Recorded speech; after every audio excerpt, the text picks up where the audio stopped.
It's generated quite a lot of heat when a man, William Sitwell, the editor of Waitrose in-house food magazine, was sacked for suggesting a series on killing vegans one by one. He went on to say ways to trap them, how to interrogate them properly, expose their hypocrisy, force-feed them meat, make them eat steak and drink red wine. Well, that was William Sitwell. He's lost his job, but it has touched on a broader issue that we've talked about quite a lot on this show, which is the tension between people's right to offend and people's right to take offence. Owen.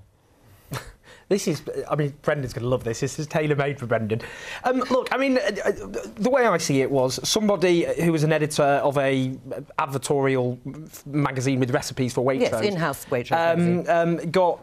Got sacked for sending an email which obviously his bosses decided would alienate some of their customer base, and that was the end of it.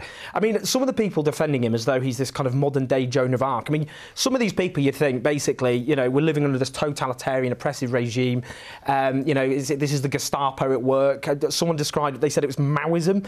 It isn't. I would be interested to know if I suggested in an email, in a professional capacity to a stranger, a killing entitled public school journalists, I would wonder if some of the people crying about him being a martyr would find it quite so hilarious. I would suggest not, because whenever I talk about how privileged journalism is in this country, that sets them off, let alone suggesting they be killed. But on the broader point, people don't understand what free speech is. This is the problem. Free speech, he has his right to free speech. He can say what he wants. The threat to free speech comes if the government enforce laws which put people at risk of being jailed and prosecuted. He's not, the government haven't locked him up. He can still say what he wants. But if you say things, you have to accept the consequences. And if the Guardian decided that I'd said something which was absolutely outrageous or had alienated, you know, a part of their audience in a way which they found unacceptable, you think you'd have to go? Well, if I did go, I wouldn't want it, but it wouldn't be an attack on my free speech. Right. Do you see what I mean? Is it an attack on free speech, and should he have been sacked? I think I'd like to have a slightly more nuancort view on this, which is basically... Go for it. I don't think you should be... No offence, but you shouldn't be fired for being rude. Rudeness is not a sort of a sackable offence. However, it's completely up to Waitrose to do what they want. They're not a newspaper. They're a commercial. It was a hard-headed commercial decision. It wasn't Waitrose. It's not owned by Waitrose. I didn't know that either. It's their magazine publisher. Oh, fine. OK, but they were making a hard-headed commercial decision. We don't want to annoy vegans. However, this was sort of... Owen's right to say, you know, this is not Saudi Arabia. Nobody is living under the threat of sort of, you know, prison if you say something wrong. However, it has become a free speech issue, and it spills out onto Twitter, and people say you can't be rude about vegans. Veganism isn't a protected characteristic. The woman who wrote the piece for BuzzFeed, or suggested the piece for BuzzFeed, was saying, why are people so nasty about vegans? I think it's perfectly fine and acceptable. You are allowed to be rude about veganism, and yes, he went too far. Yes, it was crass and it was stupid, but he shouldn't have been fired. If he worked for a newspaper, he shouldn't have been fired. It was just rudeness. But who makes the judgment about people's right to offend and people's right to be offended? I think it depends on who it is. I mean, in this case, it was his employer, and they just made a commercial decision. It's not actually true that you can't... People aren't being imprisoned for what they say they are. Someone was in prison for 56 days for using racist language on Twitter a few years ago. That's different. That's different. That's against the law. It's speech. That's against the law. It's speech. But the thing is, the point is, Owen is actually wrong when he says that censorship only happens when the government gets involved. And every single warrior for freedom of speech in history has made this point, from John Stuart Mill in this country to Frederick Douglass, the escaped slave in the US, who was one of the greatest warriors in history for freedom of speech. Everyone should read his article, A Plea for Free Speech. They made the point, freedom of speech is not only hampered by government, but also can be done informally by mobs. That was Frederick Douglass' experience. So is there any limit to what you can say? There's no limit, I think there's no limit in terms of the government, in terms of what you can say. Of course, private companies have the right to shunt people out. But the point of this is that it does point to a very stifled, joyless culture. But Owen's right. There's a lack of consistency, and I think a lot of the people defending Sitwell would not have defended someone like Monroe Bergdorf, for example, who was dumped by L'Oreal after she said on Facebook that all white people are racist. I did defend Monroe Bergdorf, even though I think her words were grotesque. We need consistency. If you are going to defend Sitwell, you need to defend Bergdorf. You need to defend everyone whose speech is punished because people don't like it. But Sitwell can continue freely to go on about how he doesn't like vegans, how did you defend Monroe Bergdorf? To his taste. Sacked by L'Oreal. I did defend it. It wasn't an attack on a freedom of speech, though, by the way. What's the difference? Well, what's the difference here?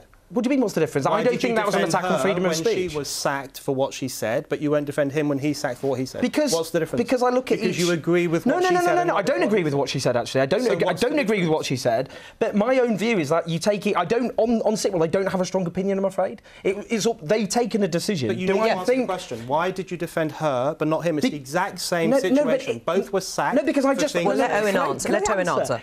For me, you judge each case on its merits, and you know, but that's the issue. I don't. But it isn't inconsistent because I don't. You're judging it presumably. Hang on, let him answer. I don't think it's an attack on anybody's freedom of speech. The issue of whether a company gets rid of somebody. So, for example, if the Guardian decided to sack me, you look at that on the basis of its merits. You don't do it on the basis of a blanket view that that's an attack on my freedom of speech. But are we too sensitive? Is society too sensitive about what is being said? I mean, you work for a magazine that champions free speech in that sense. Are there limits to what you can accept, will accept being said in your name? Well, I think there are always limits, but when you look at this specific case, I think one of the things that's really overlooked is the woman who received this email. I don't think she was so offended that she was calling for this person to be sacked. She wanted to write an article which was about different attitudes. She didn't get to do that. They took this and made it into a news story. And so if she's not that offended by it, I don't know why he should then be sacked by it. Right. I mean, Jane, Brendan's point, though, that the law is stifling debate when it comes to being able to express racist views, for example. Is that the case? But there is a divide. I mean, why are we... There shouldn't be a debate. There is a dividing line. If you're inciting racial hatred, then that is illegal. No, but the point is... that is the law. You think that law should go?